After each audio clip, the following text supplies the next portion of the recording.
s'po na ndihmoni. Pra kjo tregon që këta njerëz kanë humbur atë që është kryesore, kanë humbur patriotizmin, pra qëllimin patriotik për mbrojtjen e Turqisë. Kjo është për sa i përket një hyrje që të bëra këtë çështje. Dhe ajo që po ndodh të vërtet është një çështje juridike, siç pretendon qeveria aktualisht, Erdogan, pretendon që kjo është një çështje krejt juridike, edhe në fakt ajo është çështje juridike, por gjithmonë mbas çdo çështje juridike është edhe çështje politike. Nuk ka mundësi të jetë ndryshe, kupton? Mirë, po mënyra se si ndërhyn Erdogan me këtë çështje nuk është nëpërmjet gjykatës. Pra këtë duhet ta kuptojmë mirë. Erdogan nuk mund të ndërhyjë dot në gjykata dhe të thotë që shiko ti duhet ta dënosh këtë apo s'duhet ta dënosh këtë tjetër, ndan nxjerrësh. Jo. Kjo nuk shkon, sepse ky gjyqësor është i pavarur. Por Erdogan ka zgjedhur kohën. Kohezioni është ai i cili është momenti final i çështjes. Le të themi që Erdogan është kryetari i shtetit, është komandanti i ushtrisë, është shefi i përgjithshëm i shërbimeve informative turke. Dhe ati vin në tryezën e vet, i vin gjitha gjërat përpara. Informacionet që 1, 2, 3, 4, 5 argumentat që për këtë person. Ai këto gjëra mund t'i ketë pasur edhe më parë në tavolinë. Ai mund t'i ketë ditur për maskaralligjet e Imamollut, i ka ditur edhe më parë.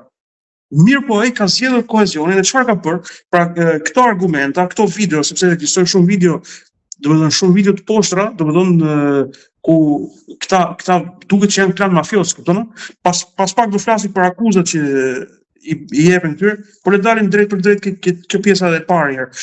Pra Erdogani masi i ka marrë këto gjëra në tavolinën e tij, ai normalisht nuk i ka dhënë direkt urdhrin për të hetuar çështjen, edhe për të filluar procesi hetimet, por ka gjetur kohën e caktuar dhe i ka thonë urdhëroni çoni në gjykatë të gjona dhe të vazhdoj punën në gjykatë dhe të filloj hetimet. Por, siç thash, ndodh tani, jo më përpara.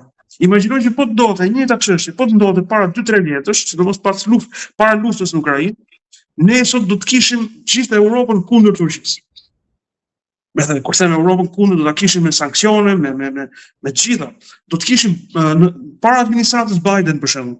Do të ishte edhe Bideni kundër dhe hidhe kundër Turqisë dhe do ta transformonin këtë çështje që është tërësisht juridike dhe tërësisht me probleme të mëdha kriminale, në korrupsion, në bashkëpunim me organizata terroriste, të gjitha këto do i transformonin në çështje politike edhe do e dënonin Turqinë, do e penalizonin Turqinë për diçka që nuk ka pse të penalizohet. Pra ai është një hajdut, me pak fjalë, nuk është një hajdut i cili duhet futet në burg. Kaq e thjeshtë është puna. Këto do ta bënin çështje politike. Pra, mirë po tani kjo nuk ndodh, sepse tani Europa ka nevojë për Turqinë.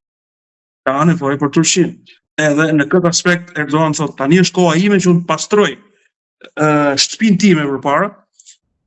Kam shkruar një artikull, domethënë tani është duke pastruar mit nga hambarët e Turqisë, kupton, sepse Turqia ka hambar, por nëse ka brejtës aty që e brejnë, shkatrojnë nga brenda, normalisht nuk ka bereqet, kupton?